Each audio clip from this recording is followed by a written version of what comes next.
Welcome in to a special live edition of Barnes on Bama. I'm your host, Owen Barnes, and we have a ton to discuss. Alabama takes on South Carolina in Columbia this week. And as you guys know, if you've been around the show for a while, obviously I'm going to break down the game. I thankfully have a special guest, and we will get to them in just 1 second. As always, if you're new here, my name's Owen Barnes. I'm the host here. If you're interested in any of my content, subscribe to the channel. We obviously put out YouTube videos covering Alabama football and basketball. We cover the other sports as important things come up.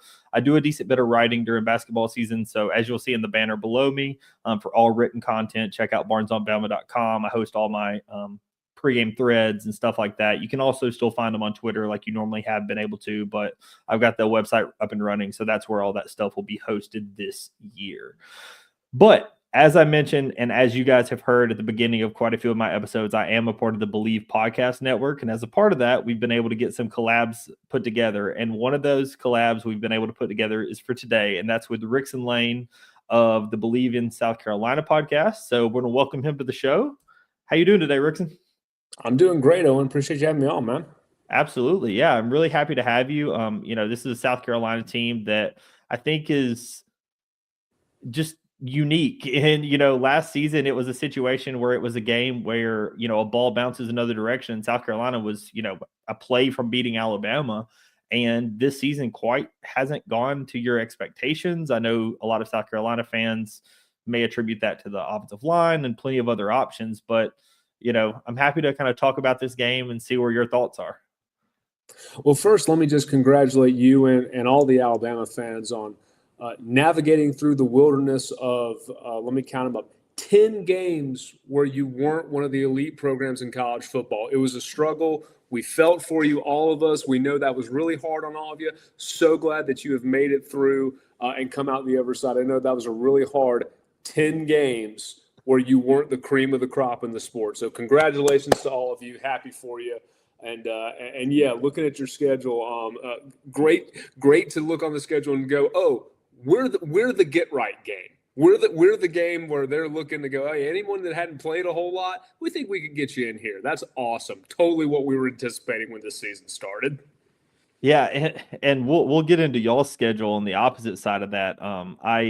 Admittedly, I've not looked a ton into South Carolina's schedule prior to the research to this game, and y'all are in the midst of what can only be called as ridiculous.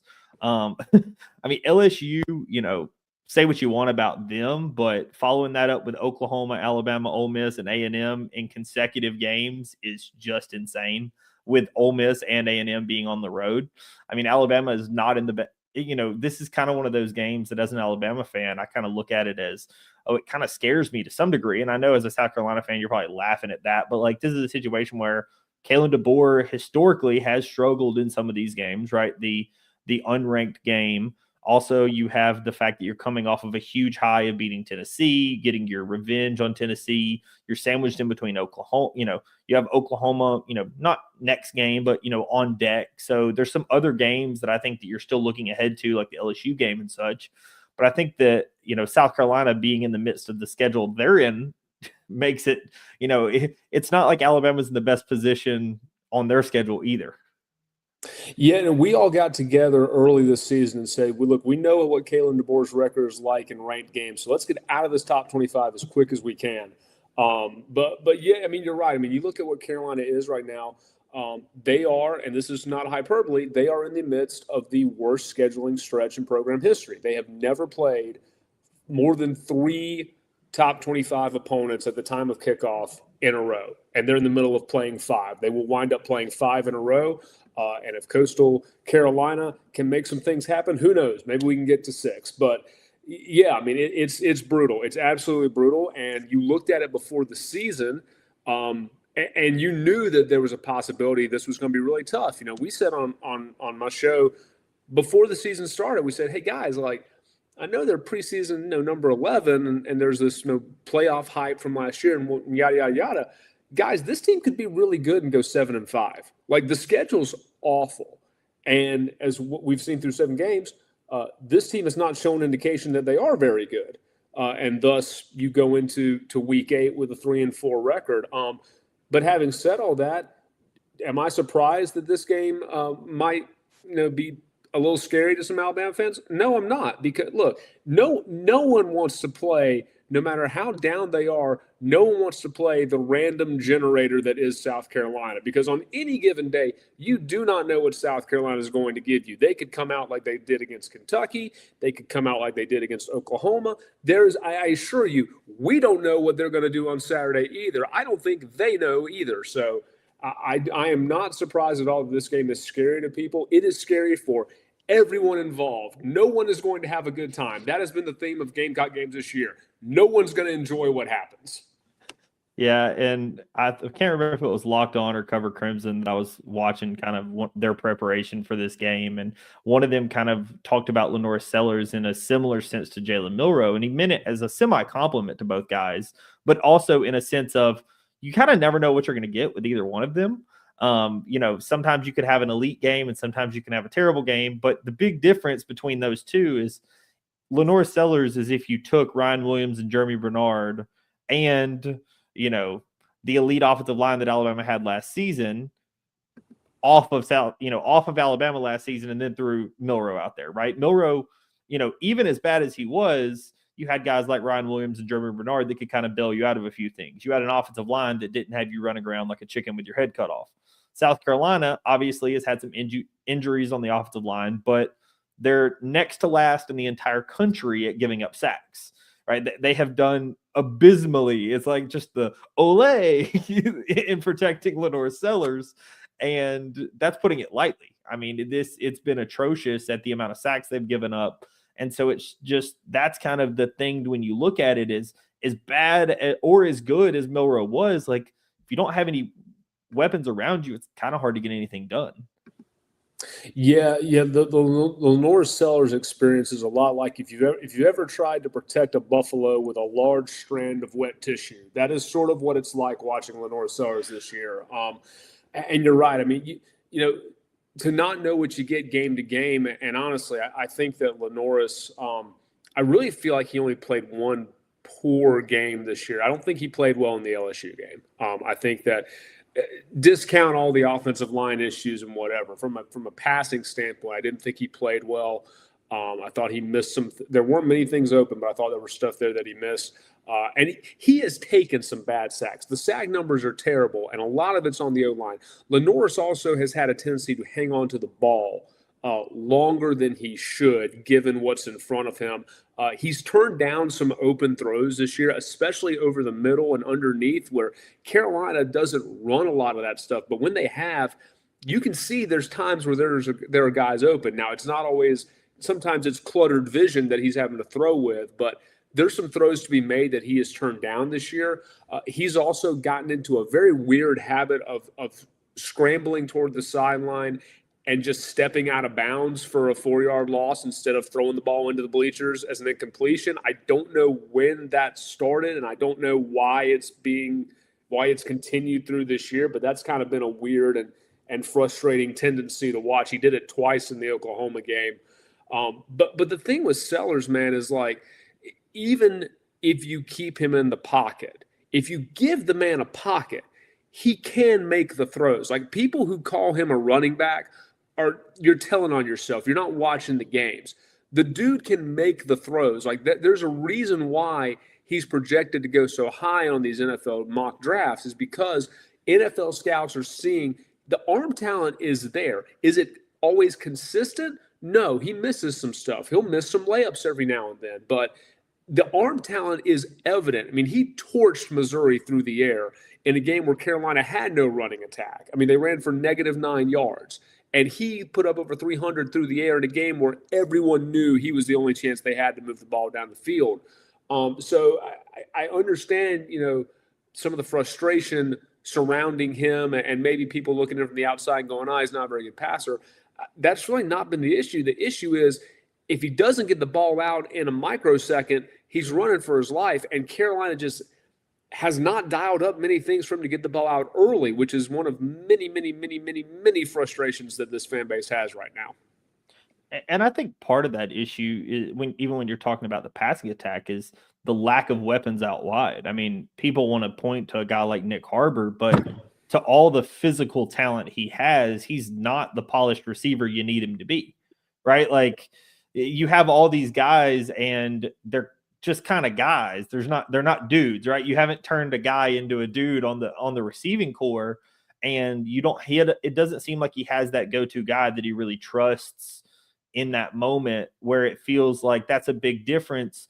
Even when you're talking about Ty Simpson, right? Like Ty Simpson definitely struggled early this season in that Florida State game, and you've seen it in some others where he's holding onto the ball a little too long. Ryan Grubb has talked about how the next step in Ty's game is talking about, what they call clean throwaways, just get out and get rid of the ball, survive on to 2nd and 10, and let's move on with our day.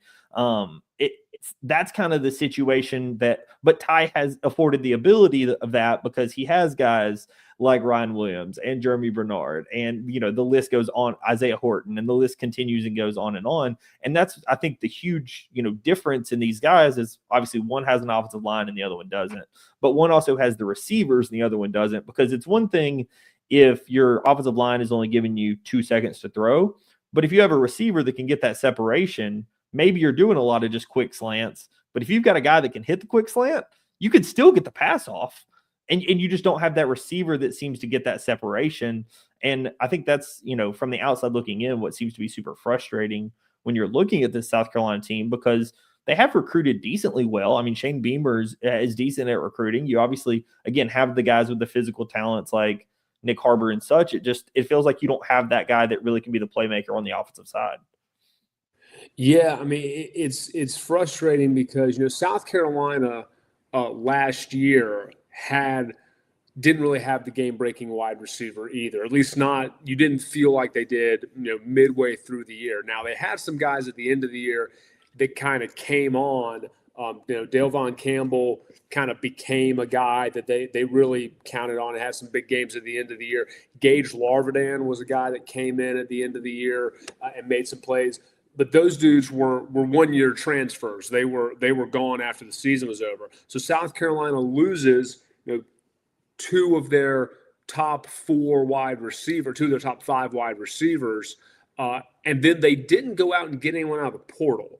Instead, what they did was they signed 6 freshman wide receivers, which are great. It's great, and I think those guys are going to be very talented. They flashed some early, but the best thing about freshmen is when they become sophomores. And I mean, they're not the game breakers you need them to be right now. So you've relied on, Nick Harbor, who, like you said, I mean, is the physical gifts are there, but I mean, he's just not a number 1 wide receiver. He has made strides this year. I will give him that. And I think he's improving, but he still drops way too many passes. And his biggest asset is the deep ball threat. And Carolina doesn't pass block well enough to take a lot of deep ball threats. So you kind of just have him out there doing normal receiver stuff, which is not why you brought him here. And then you have a guy like Vandrevius Jacobs, who has emerged and become, I would say, their best wide receiver threat.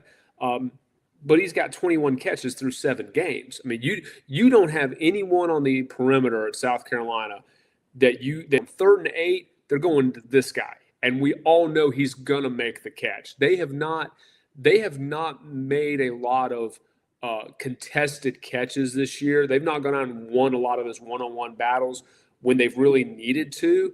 And yeah, I mean, it's just it was a puzzling way to go about it. I'm sure they took some swings on some guys in the portal. I can't imagine they didn't try to, knowing what they were losing. But yeah, I mean, right now the perimeter weapons are not quite there. I would also argue they've got perimeter weapons that are not being used. Mazio Bennett at the beginning of last year was kind of a revelation. I mean, he wound up being 2nd on the team in catches, 3rd on the team in receiving yards, tied for 2nd in receiving touchdowns last year. He has been what I don't know what is less than a non-factor. He's got 7 catches this season for 50 yards. I mean, he's had no impact offensively. Jared Brown is a guy that you brought in from Coastal Carolina who is just a really talented, athletic, quick twitch dude that I thought when they brought him in the screen game, he will obliterate people in the screen game for Carolina. He's got 3 catches this year. Like I think he may have as many rushes as he does receptions. So I think there are guys on the perimeter that they could utilize, and they're not. And when you combine all that together with a quarterback who doesn't have time to stand in the pocket and scan and look for dudes, and you don't have dudes that are getting super open, that's how you wind up in an offense that's averaging 14 points a game. Yeah, and I was gonna wait to get to this point. Really quick, I see one of our Bleav colleagues, Stacy with Todd Talk Live, chatted. What's up, Stacy? How you doing? But we I was gonna save Mike Shula till later, but I feel like now is an appropriate time as we've continued to talk about the offense. You know, in my mind, when you look at a pass rush that, you know, if they're just nonstop getting at the quarterback, there's a couple of ways you can, you know, get around that. Either it's the quick passing game, you know, potentially having some type of running attack. That's why you brought in a guy like Faison to try to, you know, potentially have some running attack with that. What do you think the issue with Mike Shula has been? Do you think it's the underutilization of some of those guys you brought in? Do you think it's he's not coaching to a certain guy's strengths? You know, what do you think that it's inherently been? Because obviously, you know, here recently there's been a lot of protests around Mike Shula. As an Alabama fan, I have very mixed opinions of him. You know, I originally thought that Alabama, you know, it was kind of in my semi-formative years. I was, 6 when we hired him, but it was a standpoint where I used to think Alabama had the 12 on the helmet just because we had some quarterbacks with the number 12. I didn't know that was a whole championship thing because I never saw the helmet change until Saban became the coach. But it was kind of, you know, I have mixed opinions of Shula. What's kind of the general consensus around Columbia, as I know that, like I said, there's been protests and everything else here in the past week or so? Yeah, that's super interesting. I always thought the 12 was because there was 12 teams in the SEC. Like it took me, I was the same. I guess I was like 15 when they won the first title, or 17. I was like, oh, okay, that's what that's all about. But anyway, all things are going great when when the students are protesting your offensive coordinator. And the student protest looked not very well organized. It was hard to tell what the plan was. It didn't look like they really utilized or unified their message together. It looked very disjointed. It accomplished very little. It didn't go very far. A lot like Mike Shula's offense this year. So it was. I don't know what the issues are because I'm not in the meeting rooms and all that. But from an outside perspective, man, it just looks like there is either an unwillingness to change the pillars of what your scheme is, or an inability to see where the issues are and adjust to them. And I cannot believe that a man who has coached football as long as Mike Shula has, at as many levels as he has, doesn't see what these issues are, which is almost worse because then I go, okay, well, if you're seeing it, then what is being done to correct it? Like, what are the changes that are being made? Because the fact of the matter is, look, South Carolina cannot run the ball, but they definitely can't run the ball inside. Like that has been something that they have tried and tried and tried to do throughout the season. And have they had a couple plays that have hit big? Yeah, they've had a couple. But on the average, it is not a successful game plan for them. And yet they continue to do it. They ran the ball up the middle inside the 10-yard line against Oklahoma on 5 different snaps. And on those 5 snaps, they totaled 0 yards on 5 snaps of runs up the middle. So I don't understand why they are so determined to try to do that. I don't understand why they don't seem to want to incorporate Lenora Sellers in a way that maximizes his strengths in the run game. When he does run the ball, they run some read option every now and then. They run some RPO every now and then. You never see him trying to get kind of like off the edge. You never see any sort of speed option play with him. You never see any sort of speed sweep with some of those wide receivers we just talked about. You never see anything where, like what Alabama ran a great player this year on the goal line where, you misdirect one way and it's a quick pitch out to the boundary and it's just your guy trying to race to the corner.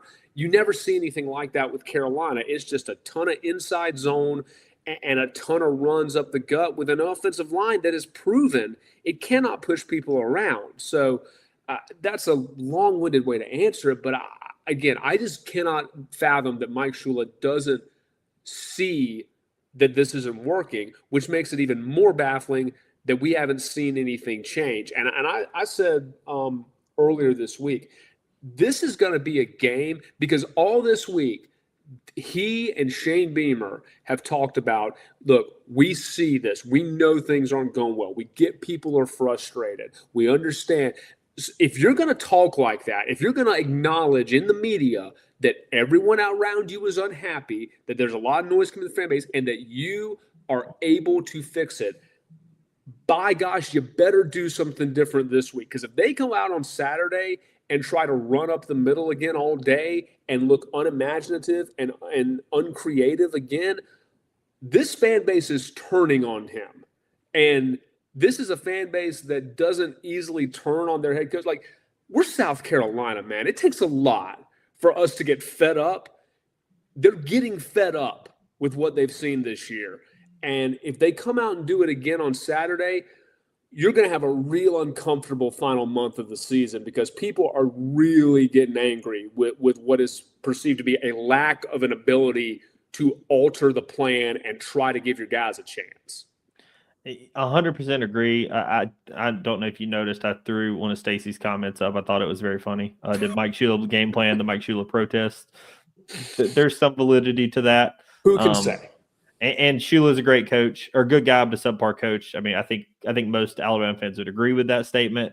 It's kind of a standpoint I would look at it from kind of the same thing you're talking about. What I thought that Ryan Grubb has done phenomenal with on the Alabama side this year is in games where Alabama has had an inability to run the ball, he's done other things to get his playmakers in space, or he's done other things that are considered offshoots of the run game, whether it be the tunnel screen game or the whatever, right? Like, there's plenty of things that he's done. Now, I would argue that at times, and we'll talk about this a little later, but like that Ryan Grubb sometimes does a little too much on the creative side when meat and potatoes is working, right? Like when just the basics are getting it done, you don't have to get creative. And sometimes he gets caught up in the I need to be creative, standpoint. But I think that South Carolina could use the opposite of that. It's like, hey, the run up the middle is not working. Why don't we try something else? Right? Like, there's another play other than ISO. There's another play other than inside zone, right? Like, there's another option to this game. And I think that that's something that, like, coaches are either on one side or the other when it comes to stuff like that. Well, go ahead. No, I was going to say, yeah, Ryan Grubb in that case will be suffering from Chad Morris syndrome because Chad Morris shot himself in the foot so many times, and we got to see him when he was the OC at Clemson. But in that early run when Carolina was beating them every year, I can't tell you the number of times that Chad Morris had good drives going and then decided, you know what, let's throw a wide receiver pass. We've run the ball 4 times for 70 yards, but let's put it in the hands of somebody and make them throw the ball. So, yeah, I mean, I have seen that in person before, and it's infuriating. But, yeah, I mean, what I would give right now to be complaining that my OC is too wacky with his play calls. Yeah, and like I said, not to say that he's all the time too wacky. I just think that there's sometimes, like, we've seen it, like the play that could have gone horribly wrong against Tennessee that Jeremy Bernard turns into like an 18-yard gain just because he was an absolute animal on it, but should have been a 15-yard loss, right? Like, yeah, he sometimes tries to do like, oh, look, let's do this. And like in the Tennessee game, I kind of understood it a little bit more, but there's been some other games where it feels like, again, we're just getting a little more creative in the specific play. And then if you have something that goes wrong, you burn it down when you've been running it for 4 yards. Just take the run for 4 yards and let's move on with our day. So something that I thought that so I was on with the Vol Bros last week, and a couple of the questions that I sent you, I really liked from them. And obviously I have a couple that I came up with myself. One of the ones that I thought that they asked me that I thought was really good and I wanted to bring to this show was, what's something that Alabama fans don't know about South Carolina if we're just kind of watching from afar? And you may have already covered it, but we should know, right? Like, what would you say, like, the average person that watches football that knows about the SEC, has an idea about South Carolina, but like maybe a preconceived notion that we have wrong, or just something that we don't know that we should? That's a great question. I would say that unless you're following the team week in and week out, what you probably don't know is that a third of their touchdowns this year have not come on offense. They've scored 18 touchdowns this year. 6 of them have come off special teams and defense. They've got a punt returner named Vakari Swain who returned 3 punts for touchdowns in the first 2 weeks of the season. He's one away from tying the school single season record, and he's been a real threat in the punt return game.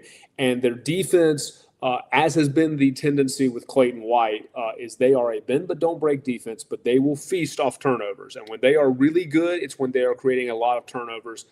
And they've already scored 3 this year. I think they've had two scoop and scores and a pick six.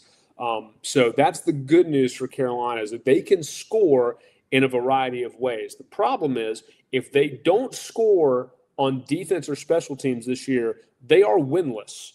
They have not won a game this year where the offense contributed all of the points. And the reason for that is the offense right now is averaging, as I think I mentioned earlier, the offense is averaging 14.1 points a game. The team average is 20 points a game. So it's not good either way, but when you take away the defensive and special team scores, you are on pace for the worst offense that this program has seen since 1999, which happens to be a year that they went winless and started 6 different quarterbacks. So the idea that South Carolina, an offense with Lenora Sellers at quarterback, is currently trending towards being the worst offense they've put on the football field this millennium is mind-boggling. Did y'all hire Brian Ferentz? Is this the race to 325 from last season?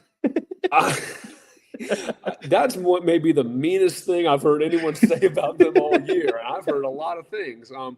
Yeah, I would love to put a point clause in the contract right now, because it doesn't look like he's going to get fired from the way that Shane has talked this year. But yeah, man, I mean, it's been a struggle. South Carolina, and I am certain that Mike Shula is a wonderful, loving, kind man. Who's forgotten more about football than I ever have. But the fact remains that under his guidance, this offense has not scored 3 touchdowns in a game yet. And that includes the bowl game last year. That includes games against South Carolina State. That includes games against a terrible Virginia Tech team. That includes games against a really bad Kentucky team. You haven't hit 20 points yet offensively.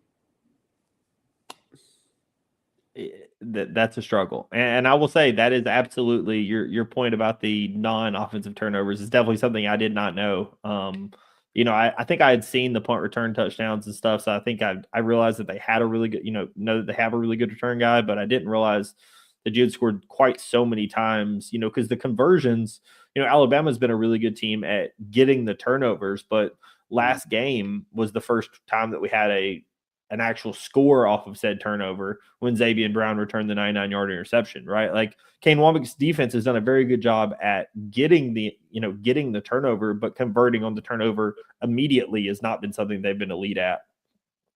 So for South Carolina to have 3 touchdowns on defense, I mean, that really speaks volumes to how good the defense can be at times. So if we're to, go full pie in the sky, like, you're a South Carolina fan, you want South Carolina to, in theory, win the game. But, if they're going to have success in this game, what would you say has to go right? Like this is, we look back at the box score on Sunday. What would you be confident that you need to see for South Carolina to win the game, or to have won the game, I guess? Yeah, I don't know if it's things that would show up in the box score necessarily. The 2 things that I think South Carolina has got to do to have a chance to win this game is defensively, you've got to find a way to get Ty Simpson off a rhythm. I think Ty Simpson's going to wind up winning the Heisman. I mean, I think he's the best quarterback going in college football right now, which is not something I thought in August or early September. So kudos to him for getting it turned around because he's playing lights out right now. I think if you're South Carolina, Dylan Stewart and Brian Thomas on the edges on that defensive front are going to have to be monsters. They're going to have to win a bunch of battles on those tackles and get in Ty Simpson's face, because the thing that I really liked about watching Alabama's offense this year is for the most part, they take what you give them. And Carolina is not a team that gets up in your face and presses a whole lot. I mean, they've got good cover guys on the perimeter, but, like most defenses right now, they'll back off. They'll give you a 5 or 6 yard cushion, and Ty Simpson's not missing those throws. So if Carolina can find a way to get him uncomfortable, get his feet moving in the pocket, and also not be undisciplined in their rushing and allow those creases to open up, because I don't think people give him enough credit for how mobile he is.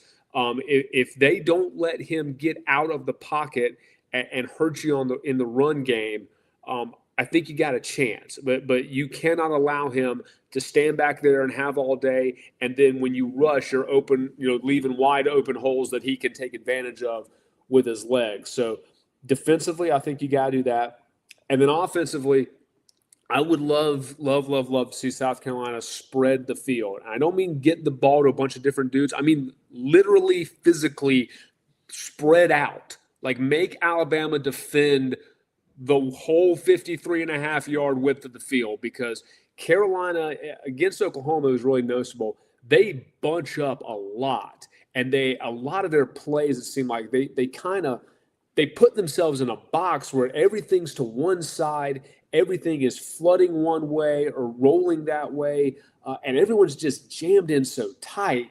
And that doesn't help your run game when the box is getting heavy because of how you're aligned. So I would love to see them get guys way the heck out on the perimeter, make them beat you with their athletes one-on-one, because I do think they've got some athletes, man. I don't think they've given them an opportunity to really shine and really have opportunities to go out and be the type of athletes that they are. So I would love to see Carolina, put some dudes on islands and make them make some plays. And again, they may not win the game because Alabama's got a bunch of athletes too, and they're really good. But I would love to at least see them try. Again, this is how broken I am right now. Like, I'm literally begging, like, just something different. Like, lose a different way this weekend. I will be happy if you lose a different way. Yeah, and funny enough, the spreading guys out, I mean, that's kind of the whole, I'm a huge basketball guy, like that's the 5-out philosophy, right? Like just make people guard the whole floor, right? Well, if you're all packed inside the paint, then it's a lot easier to guard.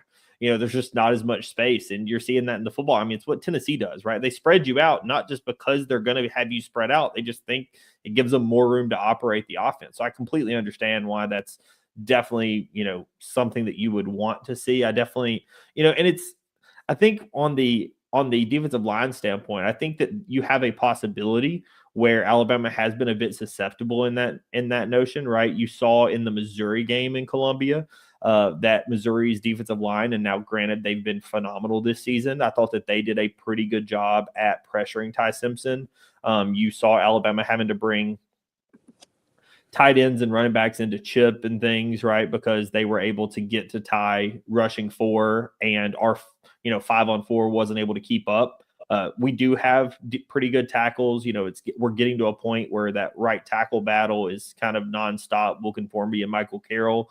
That is one that, I'm sure South Carolina, if they, have done any amount of film study, they will attack that battle. That's the battle that everybody kind of goes after. Caden Proctor, going to be a first-round pick. If you're going to go at him, you kind of got to go speed. You're not going to go power. He's 366. He's obviously the wide receiver running back. People making jokes because we kind of used him in other ways this year. But, Caden Proctor is a huge human, and you're not going to move him out of the way. That's just not how you beat Caden Proctor. But I do think that, they have been susceptible at times this year that defensive linemen, as good as Stewart is, could potentially give him some issues because I do think that they would have that ability. I just think that South Carolina is going to have to be, like you said, disciplined in how they do it, because I think that, again, you've seen Missouri and some others be able to have that success, but you also saw Alabama handle a great Tennessee pass rush last week, and that was a pass rush that I thought honestly was going to give Alabama some extra trouble. And so I don't know if that's more of a sign of things to come. Maybe the offensive line just played a better game, right? Like it's more of kind of chicken or an egg scenario. Not sure, which one is the answer. The other thing too that Carolina is going to have to do, and they haven't done it all year, but you cannot be a disaster on third down. Like South Carolina this year on offense, they're 119th in the country in third down conversion success rate. They're 113th in defensive third down. They cannot sustain drives, and they cannot get people off the field. And that is a recipe for disaster when you play anybody, but especially when you're playing the caliber opponents they've been playing lately. They failed on their first 11 offensive third downs against Oklahoma. And at that point, the game is over. But, yeah, Carolina on third down has been an abject disaster this year on both sides of the ball. If that happens again, if you want a box score stat to look at, they'll tell you where this game goes. Look at third downs on both offense and defense, because if Carolina does what they've been doing on third down, it's going to be hard to win this game if you can't stay on the field and you can't get Alabama off of it. And that's something that Alabama has been phenomenal with this year. I mean, just straight up, I mean, there's no other way to say it. They were 9-9 to start the game against Georgia. I mean, this is a team that has been really, really good on third down. And a lot of that has to do with how good Ty Simpson has been at decision-making, the fact that you're getting into 3rd and 3s and not 3rd and 10s, right? Like, there's a lot of reasons that add up to get you to that number. But, I mean, Ty has been truly really, really good on third down this season. And so, yeah, I mean, I would 100% agree, whether it's South Carolina or not. That's, I think that from a success standpoint, if you let Alabama have the success that they had on third down against Georgia and against some of the other teams, like, that's just a recipe for disaster, because Alabama will have that 12, 15 play drive, where they convert 3 or 4 third downs. You keep the defense on the field forever. All of a sudden, they make your offense go 3 and out, and your defense is on the field for 30 minutes in a row, and it's just a death by 1,000 cuts at that point. You don't even have to have a 90 yard play. It's just, again, your defense has been on the field 40 minutes, and now the game's over.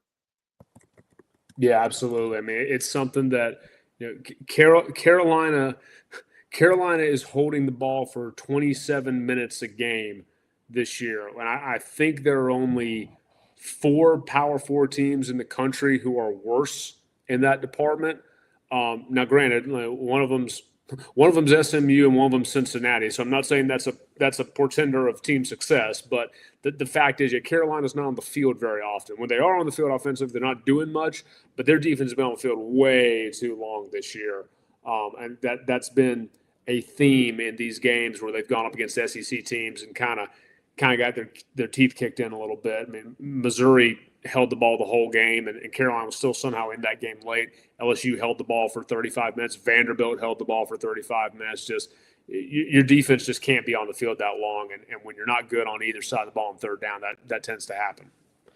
Yeah, and you talked about one of these just a second ago when you were talking about spreading out. But if I was to give you a headset and you could tell the team one thing that you want them to either stop or start doing. Like for me, mine, we kind of already talked about it. Mine would be like the Ryan Grubb scenario, right? Like when something is going successful, I wish I could just get on the headset and be like, just do that again.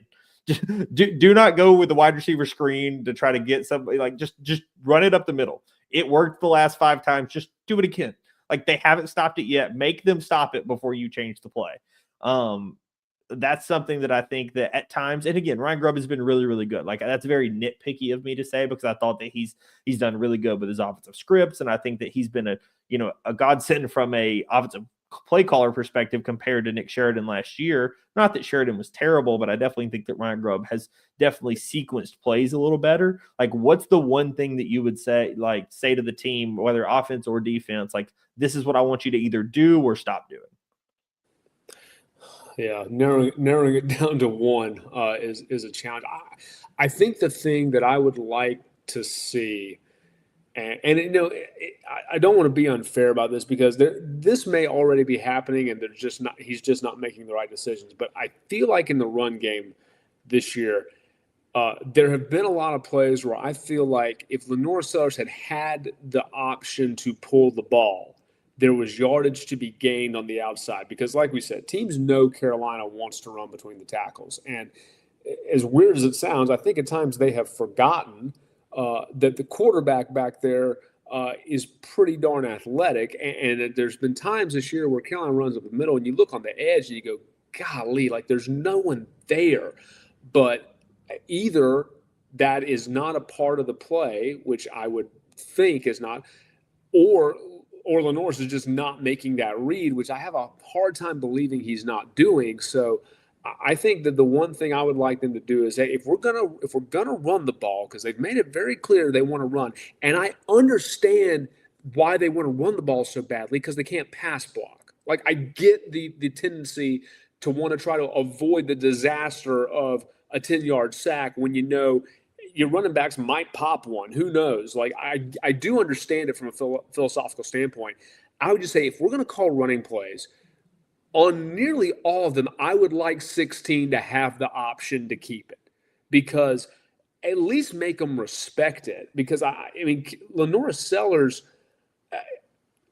the number has changed, but at one point I looked it up this year, and I know the sacks are a part of it. I get that, but he was averaging like 7 yards a game rushing, which shouldn't be possible.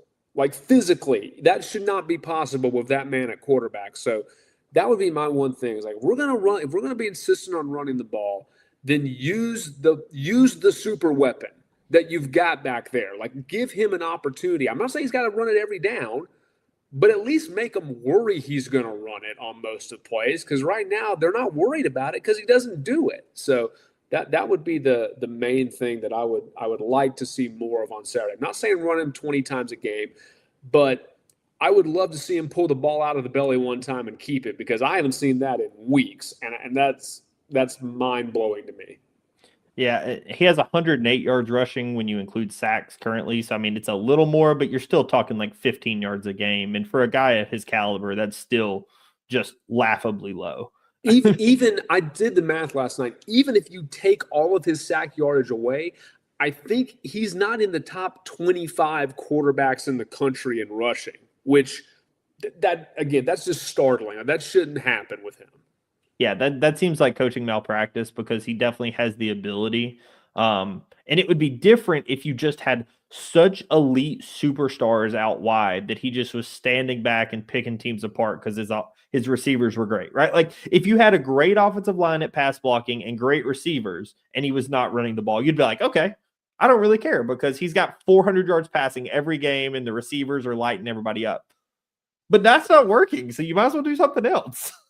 Yeah, I mean, again, that would be the one thing because, like you said, I mean, he is as he goes, your offense goes. Like I hate that it's become that, but that's just sort of the way it is. I mean, he is the best athlete on the field pretty much every time he's on the field, and they are operating like he's Peyton Manning. And I don't mean from an arm standpoint. I mean like from a mobility standpoint. They're operating like he's a statue back there, and I can assure you he's not. I got plenty of defenses from last year will attest to that, but that seems to be the way that they're utilizing him this year. And you know, Shane Beamer has pounded his fist on the podium and insisted there is no conspiracy to not run Lenora Sellers this year. We're calling the same plays we did last year, and I would argue with that and go, okay, well, then why is he running? If there's no conspiracy to keep him from running, why is he not running? Because he's simply not.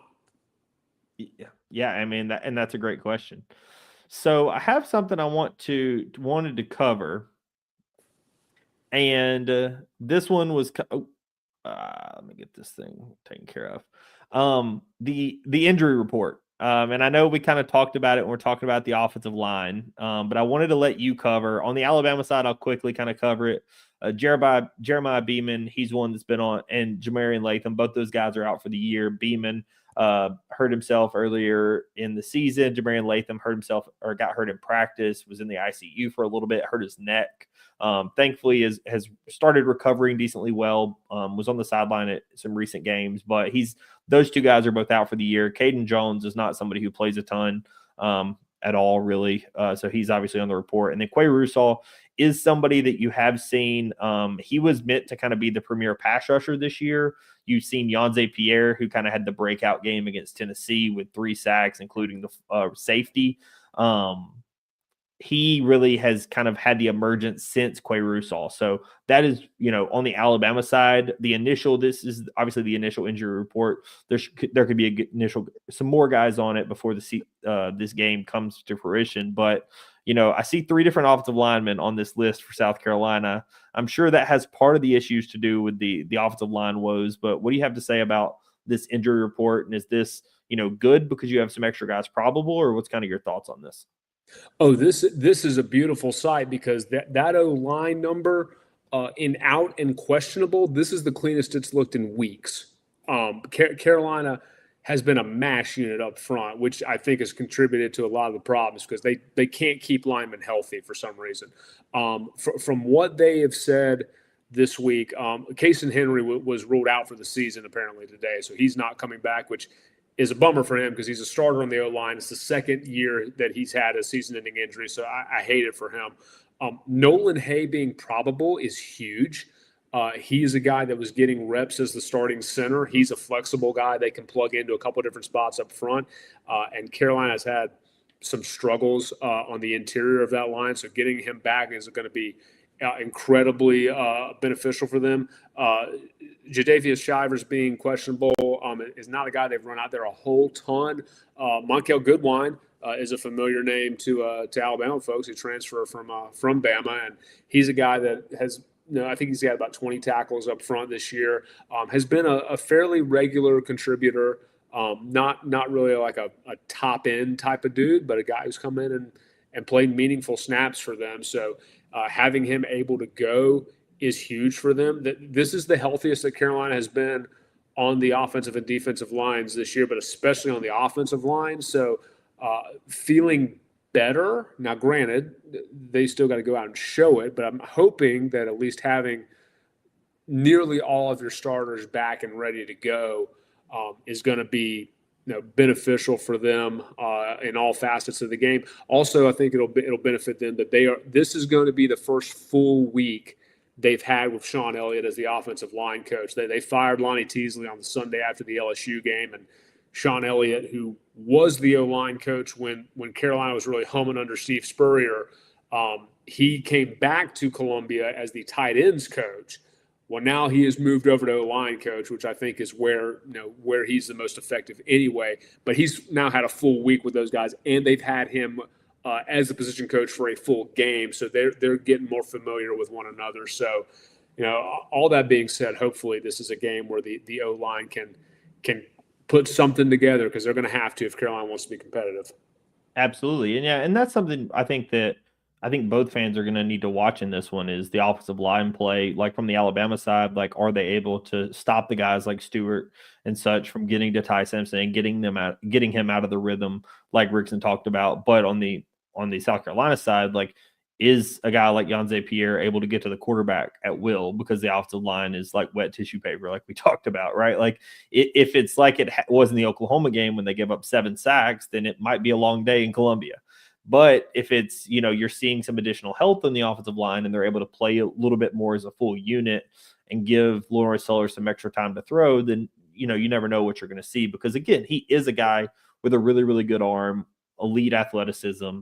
If given time, I think Lawrence Sellers is somebody that definitely can make you pay, and Alabama should not take him lightly because, if something is able to click on the offensive line, and I'm sure South Carolina fans would say that's a big if, but if something's able to click on that offensive line, I do think Lenore Sellers could make you pay, especially, get the crowd juiced because I think they're looking for something to cheer about.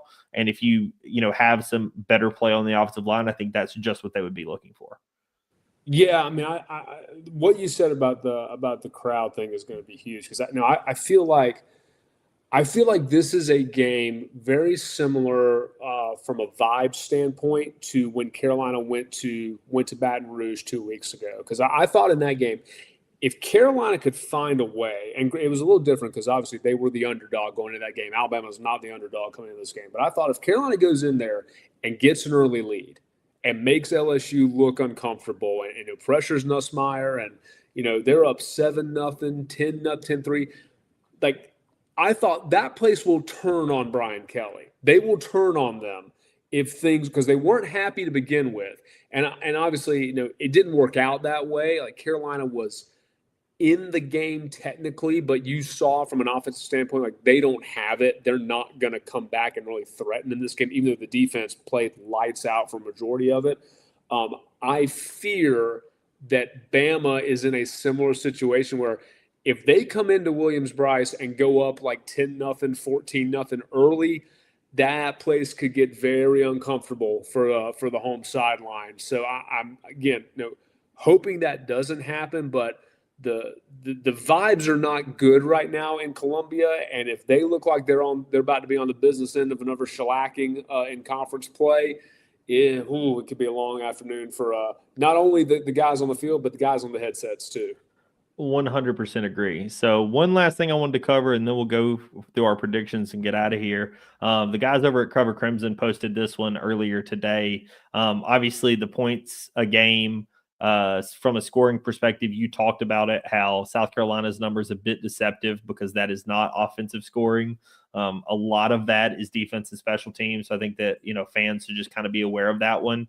I think that this, it is a little, surprising, I guess, that Alabama has given up more rushing yards than South Carolina.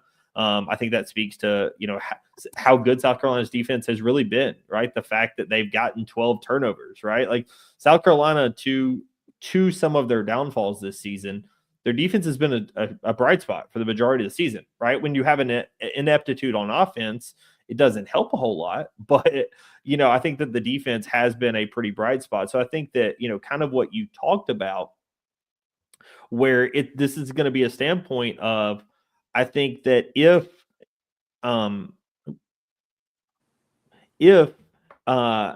Carolina, or if Alabama is able to go in and go up early on South Carolina, then they definitely could take the crowd out of it. But vice versa, if South Carolina is able to do something special and, either score and take a lead early or get a turnover, Ty Simpson hasn't turned over the ball much this season, but if he does potentially turn it over, I think that there's plays like that could potentially energize the crowd. And then you have a home crowd and a playmaker at quarterback. You never know what's going to happen.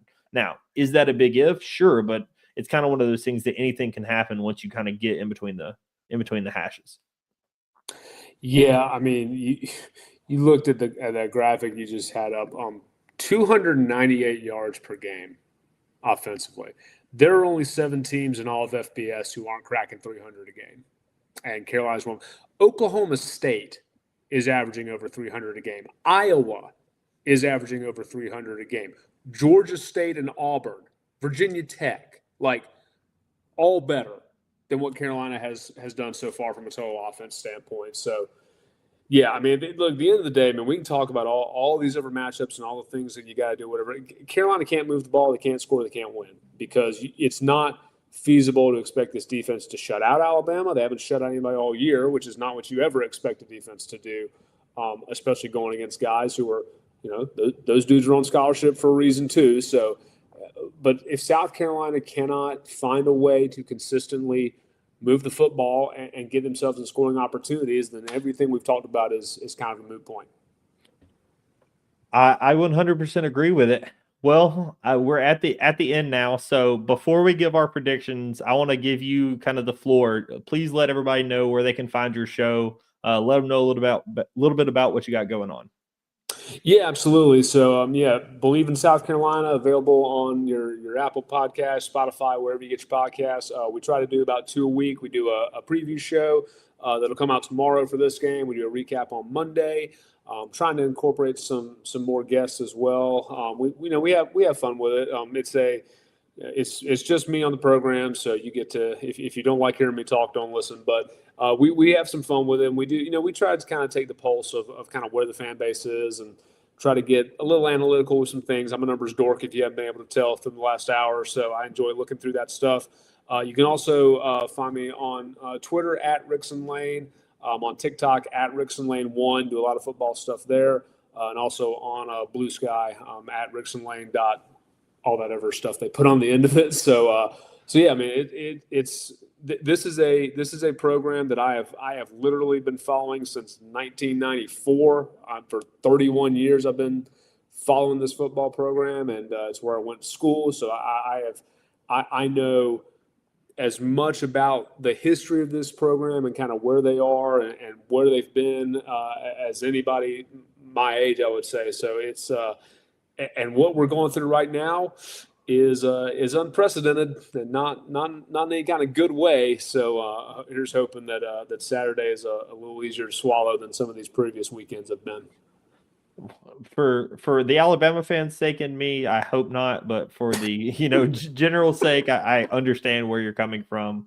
So want to see what your prediction is for this one. What is kind of your thought process? Obviously, be as much of a homer as you want, but realistically, I will say, for any of the betting people out there, it looks like the line is currently opened at about 13.5, currently looking at around 12.5, and the over under sitting at about 47.5, 48. So what's kind of your general thought process? You can take it with or without the spread. I generally just kind of go with the points total, but wanted to kind of set the scenes from a general betting perspective as well. Golly, a sub 50 over under in the year of our Lord 2025. I would say I am going to Bleav, and maybe this is me being a homer. I try not to be, but maybe this is me putting on garnet colored glasses. I'm going to Bleav that Carolina, for whatever reason, will decide this is the week where we pull out all the stops and we're going to try all the things that everyone's been asking us to do all year. Having said that, I don't think South Carolina has the horses to keep up with Alabama. I don't think that Carolina will magically get better on third down this week. I think 7 games into a season, you are what your numbers say you are. So I Bleav we are looking at if Carolina can come to life somewhat offensively. I think this is a game that can end in the 27-17 range for Alabama. I think it can get that way even if Carolina doesn't do these things, and heck, you get a scoop and score strip sack, or you get a kickoff return or a punt return or something like that. I think this. I worry that this will be a game a lot like a lot of the SEC games Carolina's played this year, where if you just turned it on your streaming or whatever, you'll go, oh, close game. But if you've watched it from the front, from start to finish, you'll go, not really, not really. One of these teams does not look like the other, and I'm concerned that's what we're going to get. So I'll go in a 27-17 Bama win. It's funny you said. I mean, that's basically right on the number, right on what the experts kind of have it at. I'm thinking Alabama scores a little more than 27. I think that Ty Simpson has been challenged, and the team has been challenged at Missouri and at some of these places. Alabama has struggled to finish drives. We get right down to the goal line and aren't able to punch it in for a variety of reasons, right? Like in the Missouri game. What's that like?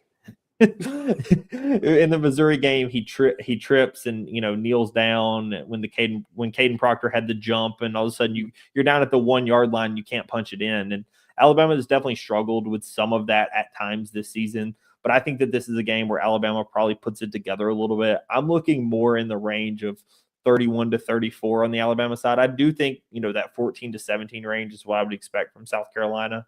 So I think that we're very similar in kind of our score mindset. Like I said, I do think that Ty Simpson is going to put together another scoring drive kind of above what you're saying, but I definitely think that we're kind of in the same realm of what is possible in this game. I just think that Ty Simpson has been challenged at a level to like, hey, finish out drives, this and that, and I think that a lot of the things that he's been challenged to do, right, like take care of the football, get rid of it faster. Each thing, it seems like he's progressing kind of throughout the course of the season. And so, I guess the Bama fan in me wants to say that, oh, he's going to be able to do what it takes to kind of progress to the next level.